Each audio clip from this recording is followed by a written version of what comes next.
De nombreuses femmes réussissent à avoir un orgasme par la stimulation du clitoris, mais n'y parviennent pas avec la pénétration vaginale. Dans cette vidéo, je vais vous partager une stratégie que vous pourrez appliquer dès aujourd'hui pour augmenter vos chances d'atteindre l'orgasme avec la pénétration. OUI est une école en ligne dédiée à la sexualité, au plaisir et à l'orgasme. Je ne sais pas pour vous, mais j'ai longtemps cru que l'orgasme vaginal, c'était le saint graal du plaisir et que c'était pas si compliqué que ça de l'obtenir. Alors quand j'ai découvert pour la première fois les chiffres d'enquête réalisés auprès de femmes sur leur sexualité, j'ai été choquée. J'ai été choquée de constater que la pénétration vaginale, c'est pas la pratique la plus efficace pour atteindre l'orgasme chez les femmes. Dans les études, on découvre que seulement 20 à 30% des femmes parviennent à l'orgasme avec cette pratique. Alors, faut-il mettre de côté la pénétration comme certains le préconisent ou au contraire, faut-il trouver des solutions pour que plus de femmes atteignent l'orgasme par la stimulation vaginale ? J'ai choisi pour vous la deuxième option. Je me suis demandé, qu'est-ce qui fait que certaines femmes parviennent à l'orgasme avec leur vagin, mais pas d'autres ?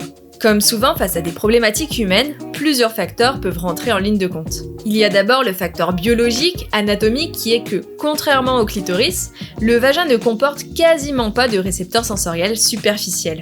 Et là on pourrait me rétorquer que de toute manière, l'orgasme vaginal n'est pas un orgasme du vagin, que les bulbes du clitoris chevauchent le vagin et que donc sa stimulation ne serait en fait qu'une stimulation indirecte du clitoris. Ce à quoi je réponds, c'est un bon point, mais cela n'explique pas pourquoi certaines personnes décrivent avoir des orgasmes par la stimulation de la zone proche du col de l'utérus, des mamelons, du lobe de l'oreille, mais aussi sans qu'il n'y ait la moindre stimulation directe, mais simplement grâce au pouvoir de l'imagination. En fait, tout cela peut très bien s'expliquer. L'orgasme, c'est un réflexe, et on pourrait le définir comme une libération des tensions sexuelles. C'est un réflexe qui, comme tout réflexe, est actionné par notre système nerveux. Rappelez-vous quand on était enfant et qu'on allait chez le médecin, il nous mettait des coups de marteau au niveau du genou. Pourquoi faisait-il ça ? C'était pour vérifier que notre réflexe rotulien fonctionnait bien.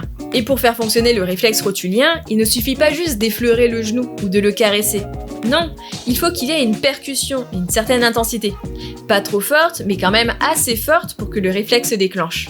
Avec l'orgasme, c'est un peu pareil. Il faut que l'excitation sexuelle atteigne un certain seuil pour qu'il se déclenche. Dans l'idéal, ça serait autour de 9 sur 10 d'excitation, mais chez certaines personnes, ce seuil peut être moins élevé. Revenons maintenant à nos études sur l'orgasme. Je ne sais pas pour vous, mais je trouve qu'il y a un truc assez étrange dans ces données. On nous dit, dépendamment des études, que 20 à 30% des femmes parviennent à l'orgasme par la seule pénétration vaginale. Mais ça vous est déjà arrivé, vous, qu'un rapport sexuel comprenne qu'une pénétration vaginale ? Pas de caresses, pas de bisous, pas de petits mots coquins, juste une pénétration pénis-vagin. Bien sûr que non, dans la réalité c'est pas comme ça que ça se passe. Même dans le porno, ils prennent la peine de préparer un minimum la pénétration. Et cette préparation, elle contribue à faire monter le niveau d'excitation sexuelle.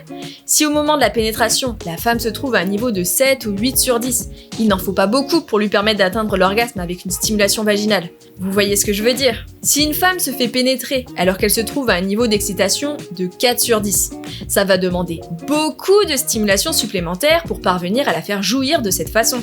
Du coup, la stratégie que je vous propose, c'est de faire monter les niveaux d'excitation assez proches du seuil de déclenchement de l'orgasme, afin de lui permettre de survenir plus facilement au moment de la pénétration. Qu'est-ce que vous en pensez ? Si cette idée vous plaît, je vous invite à cliquer sur le bouton j'aime. Et maintenant, vous pourriez me dire « Ouais mais Lo, en fait, moi je sens rien ». Et vous n'êtes pas la seule dans ce cas. Il y a en effet beaucoup de femmes qui ne ressentent pas beaucoup, voire pas du tout de sensations avec leur vagin. Et je vous rassure, il y a des solutions. Mais c'est pas un sextoy qui va pouvoir vous aider. Une des choses qui peut faire en sorte que certaines femmes ressentent des sensations avec leur vagin, c'est qu'elles l'ont investi comme un organe de plaisir. Et pas de manière abstraite ou intellectuelle, mais de manière sensorielle. Cet investissement actif du vagin a pu se faire spontanément, au gré des expériences comme par exemple au moment de l'adolescence. Au moment de la puberté ou lors des premiers émois amoureux et sexuels, elles ont pu projeter dans leur vagin des capacités à leur faire ressentir du plaisir. Elles ont pu imaginer les sensations agréables qu'il pouvait leur générer.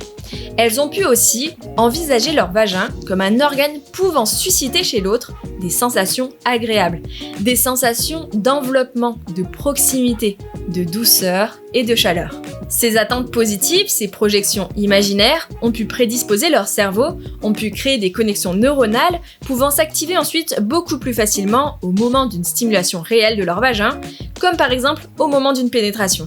Pour résumer, les femmes qui ressentent du plaisir avec leur vagin sont davantage engagées et connectées avec lui. Alors si vous aussi vous aimeriez apprendre à investir votre vagin comme un organe de plaisir, sachez que dans le programme Orgasme Duo, j'ai intégré plusieurs audios pouvant vous aider à cultiver une vision positive et des sensations agréables avec votre vagin. Tout au long de ce programme, vous serez également guidé à partager avec votre partenaire des moments de connexion, des moments d'intimité où vous ne subirez pas la pression de jouir à tout prix. Je suis vraiment heureuse d'avoir créé ce programme qui s'avère être une véritable boîte à outils au service de votre épanouissement sexuel. Si vous souhaitez en savoir plus, je vous invite à consulter le site owi.fun ou les liens dans la description. Je vous dis à bientôt dans Orgasme Duo. Et avant de partir, n'oubliez pas de télécharger le guide 9 secrets pour atteindre l'orgasme. Je vous y partage notamment les compétences que vous pouvez développer pour améliorer votre sexualité. Et pour ne pas manquer les prochaines vidéos, abonnez-vous à cette chaîne en cliquant sur la petite cloche.